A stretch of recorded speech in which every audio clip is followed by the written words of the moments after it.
ஒரு 2 விஷயம் சொல்ல ஆசைப்படுறேன். இன்னைக்கு நாங்கள் விழா ஏற்பாடு செஞ்சுட்டு இருக்கும்போது எல்லா நாற்காலி எல்லாமே ஏற்பாடு செஞ்சுட்டு இருந்தோம்.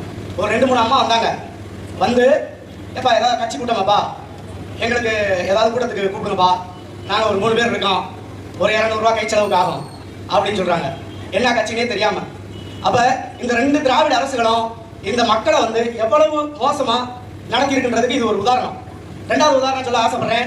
இந்த 60 ஆண்டுகால திராவிட ஆட்சி வந்து ஆட்சியோட சாதனை அப்படின்னு பாத்தீங்கன்னா நீங்க எங்க போய் பார்க்கணும்னு கேட்டீங்கன்னா அவனியாபுரம் மக்களுக்கு ரொம்ப ரொம்ப வாய்ப்பு இருக்கு அந்த சாதனையை பாக்குறதுக்கு. நம்ம வெள்ளக்கல்ல குமிஞ்சிருக்க குப்பையை போய் பாருங்க. 60 வருஷமா இந்த குப்பை இருக்காங்க. மலை போல குமிஞ்சிருக்கு. திருப்பரங்குன்ற மலை பக்கத்திலேயே ஒரு மலை இருக்கு. இந்த குப்பையை வந்து அகற்ற பல 100 கோடி ரூபாய் ஒதுக்கீடு செய்தோம். அந்த குப்பையை வந்து மறுசுழற்சி செய்து உரமா மாத்தாம குப்பையை குப்பையாவே போட்டு வச்சிருக்காங்க இந்த திராவிட குப்பைகள். அந்த குப்பைகளுக்கு அவங்க வாக்கு அப்படின்னு யோசிச்சு பாருங்க. 2006ல வெறும் 30,000 கோடி இருந்த தமிழக அரசின் கடன் இன்னைக்கு 10 லட்சம் கோடி. 10 லட்சம் கோடி. இந்த 10 லட்சம் கோடியும் எப்படி இருக்கு? அந்த குப்பையா தான் கிடக்கு. நீங்க கொடுத்த மிக்சி, கிரைண்டர், அண்டா, குண்டா எல்லாமே இங்கே தான் இருக்கு. போய் பாருங்க. நம்ம வெள்ளக்கல் குப்பையில தான் இருக்கு.